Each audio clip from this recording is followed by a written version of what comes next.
फरमाया अब नूर से सारी चीजें को बनाया, जमीन को नूर से बनाया, आसमान को नूर से बनाया, चांद और सूरज को नूर से बनाया, सारी चीजें नूर से बनाया। तो हजरात गिरामी, तो मेरे नबी ने ये भी तो फरमाया क्या कि नमाज मेरी आंखों की ठंडक है। कुर्सियां न हिलाएं। मजीद में इरशाद फरमाता है अला बिज़िक्रिल्लाह तत्मइनुल कुलूब, अल्लाह के जिक्र से दिलों को इत्मीनान और सुकून मिलता है। मेरे नबी, आपके नबी सारे जहान के नबी है। रब ने बुलाया अपने पास मेराज में, मेरे नबी मेराज गए। हम लोगों की मेराज कहाँ है? नमाज़े पंजगाना में। नमाज़े पंजगाना में मेराज है। हम अल्लाह को देखे या ना देखे, लेकिन अल्लाह ताला सबको देखता है। अल्लाह ताला सबको देखता है। तो नबी जब मेराज गए, रब से बोला, पहला आसमान, दूसरा आसमान, तीसरा, चौथा, पांचवा, छठा, ला मकान चले गए। रब से मुलाकात हुई तो रब ने सवाल कर दिया, ए नबी तू मेरे लिए क्या लाया है? अल्लाह। तो मेरे नबी ने फरमाया कि अत्तहियातु लिल्लाहि व सलावातु व तय्यबात, या अल्लाह मैंने तेरे लिए जानी माली सारी इबादतें लेकर आया। नबी से सवाल कर दिया अल्लाह ने, जो तमाम चीजों को सबसे नबी के सदके में बनी, तो नबी से सवाल कर दिया, पैगंबर इस्लाम से सवाल कर दिया। तो हमारा और आपका जब सवाल होगा मैदान महशर में, तो ये भी एक इबादत है। और अल्लाह ताला इरशाद फरमाता है अला बिज़िक्रिल्लाह तत्मइनुल कुलूब, अल्लाह के जिक्र से दिलों को इत्मीनान और सुकून मिलता है। इबादत में सुकून है। हाँ, इबादत में सुकून है। मिसाल के तौर पर आप मकान बनाए एक मंजिला, सुकून नहीं है। सुकून नहीं। आप चाहते हैं कि 2-3 मंजिला हो जाए, सुकून है नहीं। आप कमा रहे 20,000 महीना, सुकून नहीं। आप चाहते हैं कि 50,000, 1,00,000 कमाए, सुकून नहीं जिंदगी में।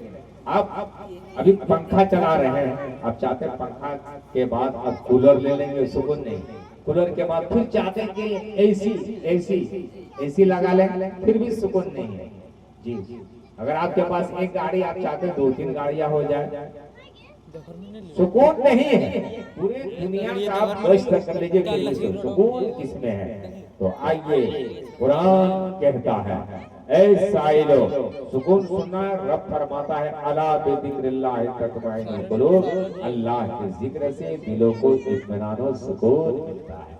अब जब अच्छा ये बताइए, ईमानदारी के साथ जब मस्जिद में जाते हैं, हफ्ते में जाते होंगे बहुत सारे लोग, पंजगाना जाते हैं बहुत सारे लोग, जब मौका मिलता है तब जाते हैं। और बहुत ऐसे लोग हैं, बहुत ऐसे लोग हैं, 60% है कि जो जुमा में जाते हैं। अच्छा, जुमा में जब मस्जिद में जाते हैं तो बताइए क्या आराम है, क्या सुकून है? सुकून मिलता है कि नहीं मिलता है? भाई अल्लाह का घर है, ये हम लोगों का घर नहीं है कि हो हल्ला। अल्लाह का घर है, क्या सुकून मिलता है? सब दौलतें, सारी चीजों को आप छोड़कर चले जाते हैं रब की बारगाह। तो सिर्फ जुमा में जाने से चलेगा? नमाज से मत कहो मुझको काम को जाना है, अरे काम से कहो मुझको नमाज को जाना है। कर दीजिए सुभान अल्लाह। हाँ, उन्हें तो शायर कहता है नबी करीम का नाम, लेकिन पढ़ते हैं नमाज हफ्ते में कभी कभी, लेकिन पढ़ते हैं नमाज हफ्ते में कभी कभी।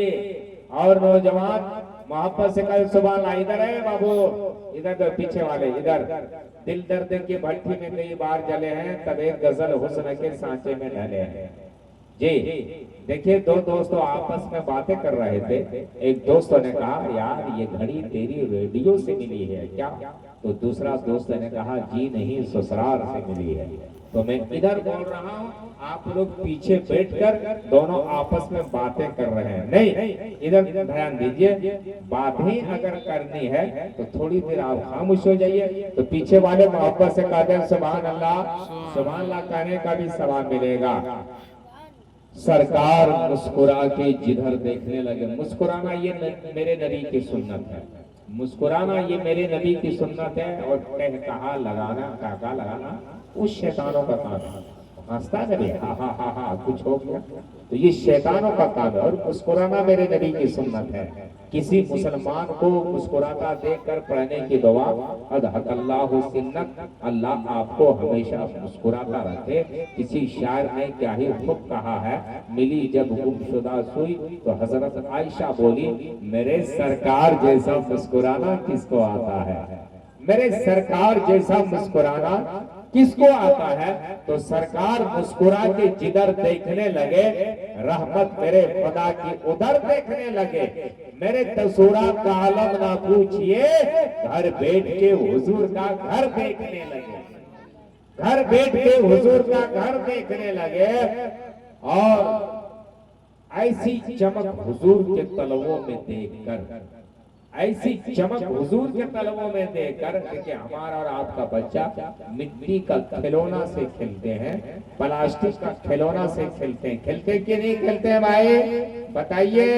ہاں کھیلتے ہیں، اور میں بھی کھیلا ہوں، لیکن آمینہ کا لال عبداللہ کے لخت جگر، دائے حلیمہ کے دل کا سکون، محمد رسول اللہ صلی اللہ علیہ وسلم مٹی کا کھلونا سے نہیں چاند و سورج سے کھیلا کرتے ہیں۔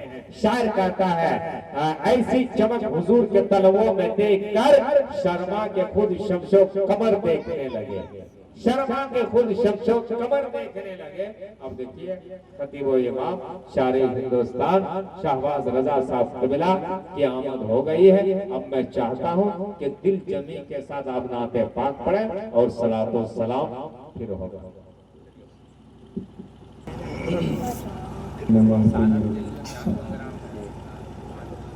عزیز بچوں، محترم بزرگوں، پردہ نشین ہماری ماں اور بہنیں، السلام علیکم ورحمۃ اللہ وبرکاتہ۔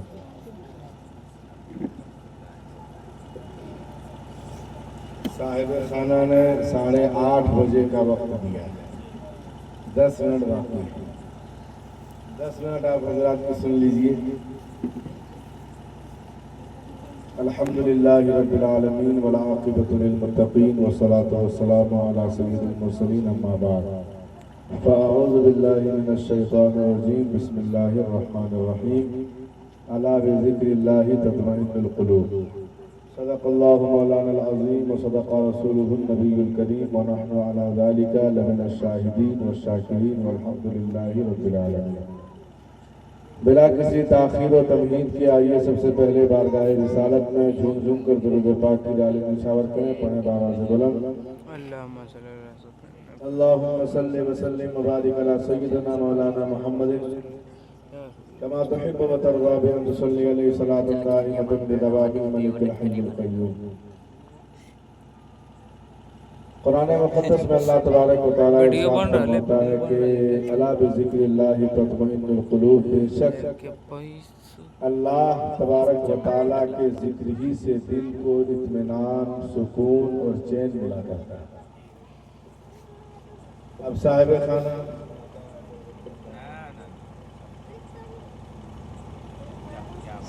خانہ نے عقیقہ کے تعلق سے محفل میلاد مصطفیٰ کا اہتمام کیا ہے۔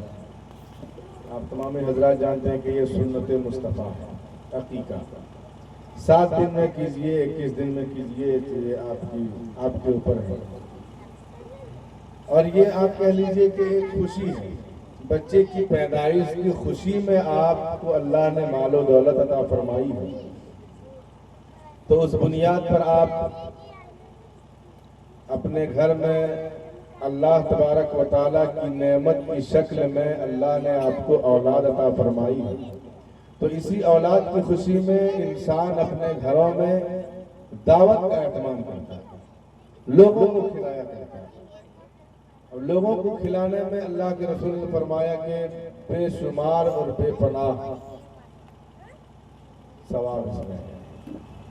تو عقیقہ جب بھی انسان اپنے بچوں کی کرائے تو اپنی حیثیت کے مطابق آپ لوگوں کی دعوت کرائیں، تاکہ آپ کے گھر میں لوگ آئیں گے، خیر و برکت آپ کے گھر میں نزول ہوگی، اور جس بچے کے نام سے آپ عقیقہ کرنا چاہتے ہیں وہ حضور کی سنت بھی ادا ہو جائے گی۔ تو سارا چیز ہمیں اور آپ کو کرنی ہے، یہ حضور کی سنت کو ہمیں اپنانا ہے۔ اس دور میں حضور کی سنت کو لوگ بھلا بیٹھے ہیں، صرف ہم اتنا جانتے ہیں کہ سلام کرنا سنت ہے، جواب دینا واجب ہے۔ پانی پینے کا طریقہ معلوم نہیں ہے، کھانا کھانے کا طریقہ معلوم نہیں ہے، جبکہ ساری چیزیں اللہ کے رسول صلی اللہ تعالیٰ علیہ وسلم نے ہم سبوں کو بتا دیا کہ انسان اپنی زندگی کس طریقے سے گزارے۔ ساری چیزیں ہم اپنے حساب سے اپنی زندگی گزار رہے ہیں، اور جس طریقے سے اللہ کے رسول نے ارشاد فرمایا اس طریقے سے ہم اپنی زندگی نہیں گزار رہے ہیں۔ اسی لیے